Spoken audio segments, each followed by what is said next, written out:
what's wrong with it? Let's critique. Let me move out the way. Let's see. It's so good.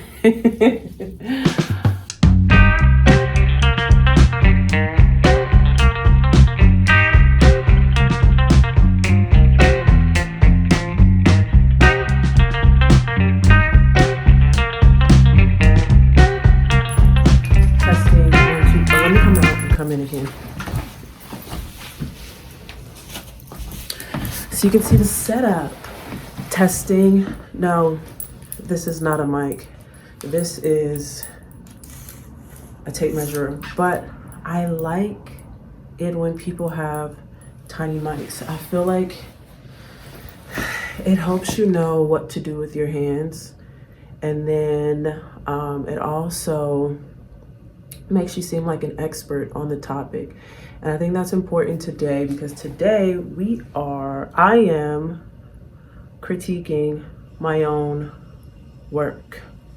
Also, I think mics are cool because they create like a foreground. If we want to talk about composition, like how the mic comes in, like when someone has a big mic, it's like that automatically makes the foreground, they're the middle ground. And so that's why I'm choosing this, but I actually don't have a mic because I'm not a sound engineer. I'm not going to be able to like figure that out. So I'm holding on to this because of the act of it. I think it helps me. I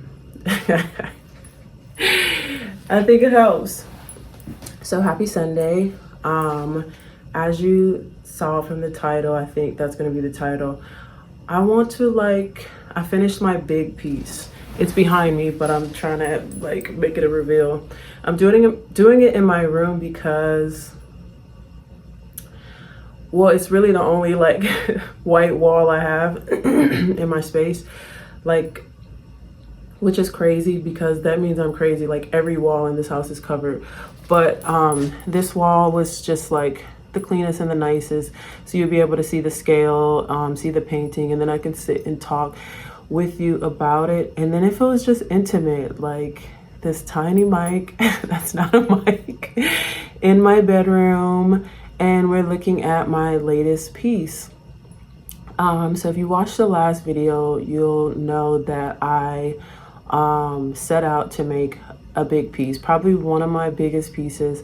And it might not be that big to most people, but I'm working my way up. And I have to say, overall, I really, really enjoyed it. So I want to break down why, but I also want to I want to talk about, so I was reading this book. It's called, It's Not About How Good You Are, It's How Good You Want to Be, or How Great You Want to Be.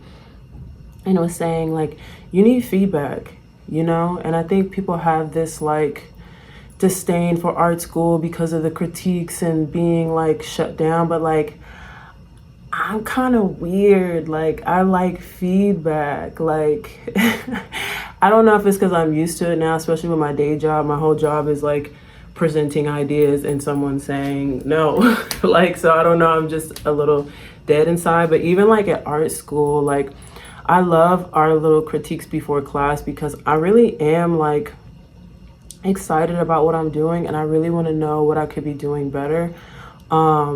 And so in that book, it talks about how like you should lead with what's wrong with this. Like when you're coming to get feedback from somebody, instead of always looking for validation if something's good, he's like, start practicing asking what's wrong with this. And of course, ask the right people, not just anybody, but like that person will, I think it'll help them switch to like trying. Everybody wants to be positive. Everybody wants to encourage you. But if you ask someone, if you set out with like, what's wrong with this, I think that'll shift their eyes and their thinking to be more helpful than like encouraging.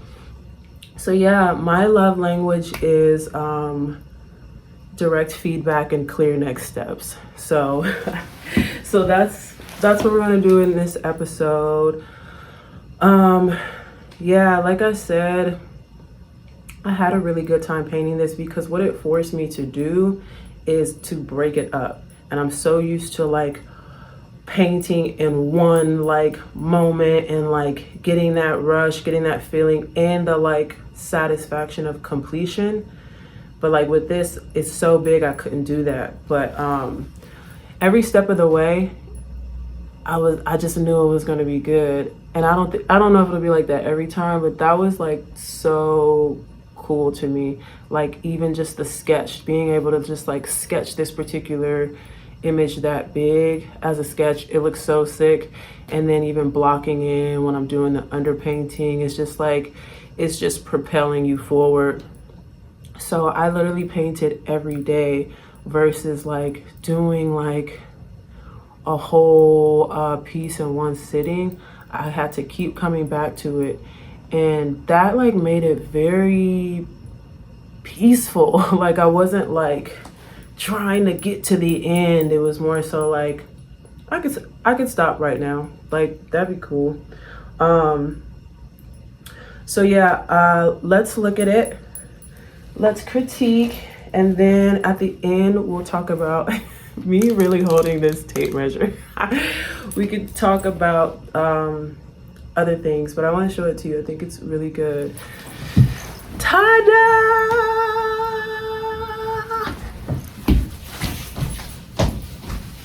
For scale. Look at my gals. Okay, so this piece is called Sitting on Top of the World. Cue Brandy.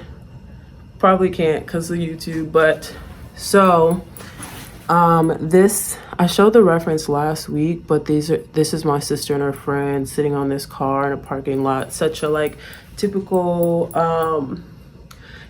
image, I feel like when you're younger, like, but I think it came out so good.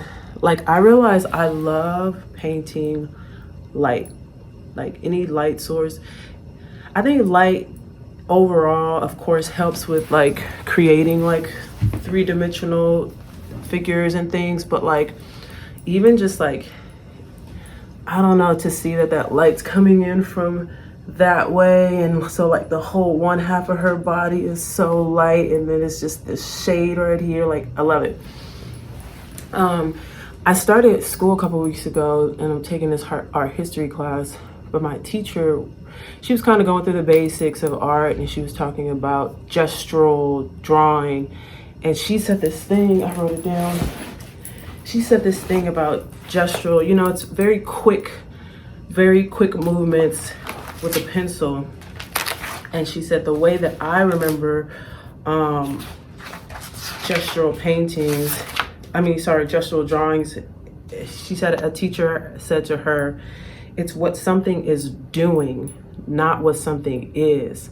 And I love that. And I don't even know if this relates, but it helped me so much because as I was painting this, it made me think like, oh, what are they doing? A lot of my paintings are I feel a little static. And so that quote, it's like, what are they doing versus what it is? And I'm like, okay, yeah, they're sitting on a car, but they're posing. They're not necessarily, that's not conveying what they're doing. So I was like, oh, I mean, they're probably listening to music. And so then she started talking about rhythm in a painting. And I was so intrigued by that because I'm like, how do you create rhythm in a painting? And she talked about stuff like repetition and patterns and things like that.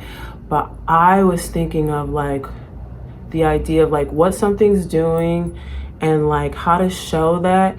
And then I'm like, they're probably listening to music. And that made me think of like rhythm, and it made me think of Kerry James Marshall and how he shows what people are doing. And it has a close connection with music. And so there's this piece. First of all, this book is like, this is my book. Any like thing I want to try or like reference, I'm copying Kerry James Marshall. But it's like one of my favorite paintings where it's the couple in the living room dancing, but you know that they're dancing because of their because of the way he has them embracing each other. But if you think about that, they could literally just be hugging, But the reason you know that they are dancing, stay with me here. The reason you know they're probably dancing is because of the music floating on top of them. You see the music notes? And then like, I'll try to put in a closer shot, but then there's lyrics flowing around. So he's creating this setting to where like, you know what they're doing. And even the things on the table, you know what they did before. Hey, you probably know what they will be doing after. Where's the other one? It's another one of them like in the bedroom, but it's just like, oh, this one. You know, like, but it's like the way to just thinking about that quote of like showing what they're doing and creating some type of action, even in a steel painting. So that was like, so I literally like went and put music notes, and I'll put in a closer shot of this, but like I had already titled the painting before I did this. And I love a title, but it's so interesting now to like, it's not enough for it to be the title. I have to somehow infuse it into the painting to like really get you in the space of like what's going on. So that was my biggest breakthrough, I think, this week. I feel like I'm having a breakthrough every week, but just creating activity and movement and rhythm in a painting that is seemingly very flat and still. And even talking about the light that creates the dimension. So it's just like really, really interesting. And so to already have that title, that was a song title, and I could just like copy Kerry James Marshall and put those music notes in, and they're coming out of the car window. So it's like, you know what they're doing, they're listening to music, but then I'm able to tie in, like, I'm able to even tie in a time period, if you really think about it, of when that song came out and like how it relates to like the imagery of just like, this is a classic photo that your mom probably has or your older sister. So Mars, he's like, what's up? Nobody needs to know you be on the bed like that. You know what I'm saying? Nobody needs to know that. We just go keep it moving. So that was interesting what the music did. And then it like, you look at it, so you're in a space and time, and then you're able to hear that song. It says sitting on top of the world, but the way I spelled top of the world is because top of the world is top of the morning. It's one word, sitting on top of the world, top of the world, top. So it was just so fun to create something that you could hear and like place yourself into. And that's like, I know critique is supposed to be like what's wrong with, but I'm saying what I like about it, what's good about it. So I think it's doing that, like, and then the way I was able to incorporate my blue and create some depth. I love like logos and brandings and symbols, so that like Ford logo on the car and even the cars in the back, like I loved doing that. Because it's so recognizable that it's like, it's almost a cheat code that you get to play with. I think that's why BASQUIAT, not why BASQUIAT, but I think that's why BASQUIAT can like appeal to you so quickly, because it's these familiar logos that you see all the time. It's branding, it's advertising, but he's doing it in his paintings. So it's like, something I really like about this piece. Let me move over. What else do I love about it? So this gal right here in the purple, I love her because I feel like she's just like fully developed. Like I really went in on her. And this is the first time I've kind of like planned out my browns. So I had a lot of different browns that I mixed before I started. And I don't know if I like that yet. Because some of the browns just didn't go together, but then, so I felt like I was like really working to get these colors. But that might be a good thing, because ultimately you're creating colors that you never would have created before. But I'll see, because I could just start with like 3 that I love versus just like trying to do different tones and all this other stuff. It's like I could just have my colors and mix those together how I normally do. So I think that was like my biggest struggle, especially when painting lighter skinned Black people. It is very difficult to not turn them into a white person, like, because it's like the light is so bright on her, and you want to get that contrast, and you want to get this person so bright, but you still want them to be brown. You know what I mean? So it's like, it makes me think, and I brought this in here, it makes me think of Robert Colescott, and that's what I was going to say about her. She's not as developed as her, and I like her more because I'm trying to figure out how to get looser and not be so rigid, and I think she's very loose, and I feel like with her coloring and some of the coloring on her forehead, Mars, it makes me think of, look at this baby boy. It makes me think of Robert Colescott's painting. Just having that like brightness and versus the contrast on his paintings. And it's making me realize now, when you do stuff, it makes you realize why other people do stuff. Because it would be like some paintings I felt like, is this a Black person? But now I'm realizing it is difficult to get a lighter skinned person, Black person, in the light without them looking white. But I don't know, it was something about her that gave Robert Colescott. I'll try to pop up one of the paintings to compare, but I think it's the strokes. Like, it's definitely the strokes and the contrast, but like on her forehead, it's very much giving that, which I'm proud of. So yeah, like I said, I loved painting this every day, just coming to it, and I took my time, and it felt really good and peaceful. And once I kind of was like posting on Instagram stories every day, so it was like I literally have like 5 followers, but it was fun to like bring some people through the process of like from beginning to end. I feel like it almost makes people even more exciting once it's done. So that was fun. What's wrong with it? Let's critique. Let me move out the way. Let's see. It's so good. I will say that the space between the cars in the back and the girls in the front, there could be more depth. Like that little space between the garage and that kind of white line that is like separating them, there could be more space there to create more depth. And so the cars probably needed to be a little smaller as well.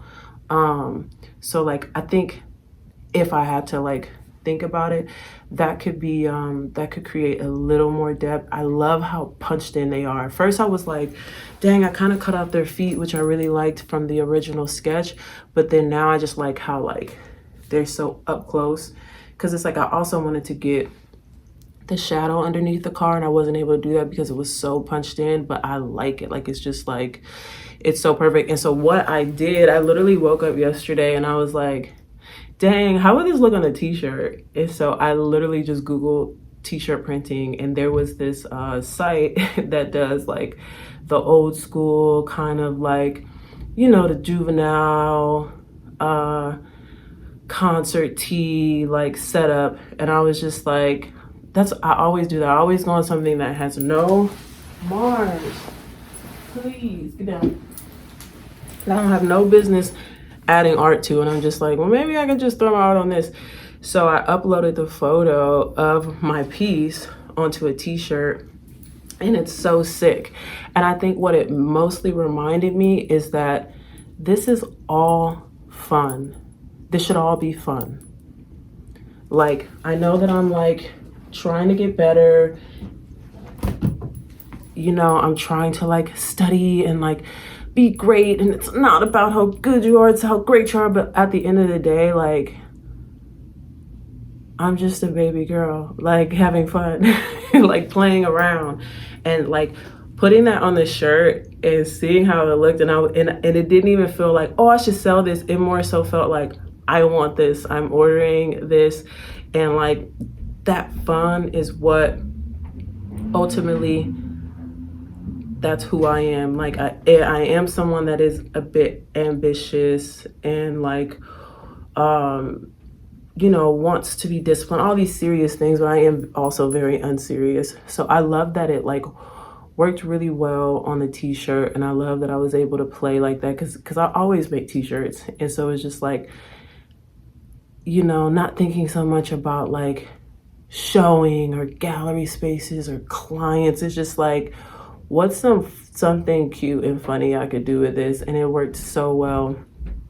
So that was fun. I'm realizing all my notes are on my phone, and I'm recording on my phone, so I am kind of just freestyling this. What else?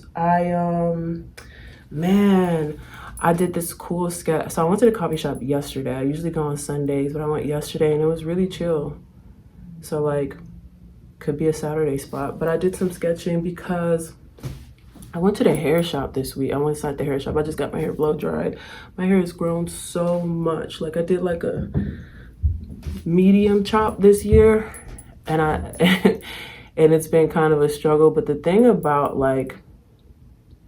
I learned about the awkward phase is you just gotta surrender to it. Just let the awkward phase be the awkward phase. And so I've just been leaving my hair alone, letting it be natural. So like when I went a couple days ago to the hair shop, he blow dried it, so I didn't even know how long it had grown. Like, it's so long now. I'm so happy, but it's because I just let the awkward ugly phase be the awkward ugly phase, and I left my hair alone. I wasn't trying to stretch it or like make it do this thing. So like, I'm really happy. But anyway, being in the hair shop was so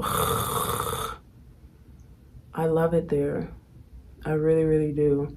Like for a while I was going to my friend and she would do my hair, but she just had her own shop in the back of her house. So it was just me and her, which is still a moment. But being in like a big hair shop with like 10 hairdressers working on 10 people, and it was like men and women, everybody's black. Like I love like being in really black spaces because the news is always on, I remember being at my friend's house and the Olympics was on, and it just always feels like this moment stamped in time, and it's just like for me. And so it's just so funny to be at the hair shop surrounded by black people, and Kamala's on the TV because of course, like, and it's just a timestamp. It's like, this is 2024, this is what's going on right now. But it's just something about like having certain things on the TV that kind of demonstrate the time period. And then like the conversations are always so funny, like, and then it's just like, even if you think about it in a creative sense, in an art sense, it's like everybody in there is really good at what they do, and they kind of present themselves in that way too. No one's like, do you like your hair? Or like, do you want me to do this? They're just doing it, and it's just automatic, and they're standing up, and it's very active, or someone's at the wash bowl. But the other thing is the music. The music will never change at the hair shop. They were not listening to like music from this year or last year. Like, it's a whole bunch of like the first song that was on when I was in there was Jill Scott, Love, and then it was like Avant. Like, it's songs you just haven't listened to in so long, but it just really, like, I don't know, I literally was like, this is curing my mental health. Like this is curing my mental illness. Like, because if you think about it, like for me, I work in like a predominantly white corporate space, and so I'm constantly in meetings having conversations with people, and I work in a creative setting, so we're talking about like just like things we like, and so it's just like there's always like a cap to like what I can really go in about, because it's just kind of like not their experience. So just being in like the hair shop around a bunch of Black women and men and listening to Chris Brown and having like the news on, or just like sometimes I feel like, what's always playing at the hair shop? Is it Girlfriends? Or it's like a judge show. Like it just feels like a time capsule. Like it will always be like that in the Black hair shop. So anyway, I'm saying all that to say, I had to sneak because I felt like a weirdo, but I took a few like reference shots. So yesterday I did a sketch. I'll put it up, of just like this moment, but I just wanted to have some kind of hair shop moment with the TV and the news like in it. Kind of getting off track, but that's just like what I've been up to. I'm about to go to the flea. That's all I do. That's all I ever do. I don't have a life. I just go to school, go to work, and I go to the flea market. Okay, so I need to get another camera because I think I'm about to take a photography class. All these classes are like required. I'm not just like insane. That starts October 5th. So I want to talk to the guy who got me my last camera, because that's just a point and shoot, but I'm gonna need a 35mm camera for class. So I'm going today to talk to him to get a new camera, and I kind of want to start on another big piece. Like I'm kind of hooked to the point where I feel like my next goal with the Jordan the Stallion guy, come close. My next goal is to probably get some type of studio. I'm gonna need more space because your girl's going big. I just think it's so cool. And like, what if this was even bigger? I really committed to this. Do you understand that this is not a mic? But it does feel comforting. I'm trying to, it's like, it's a tape.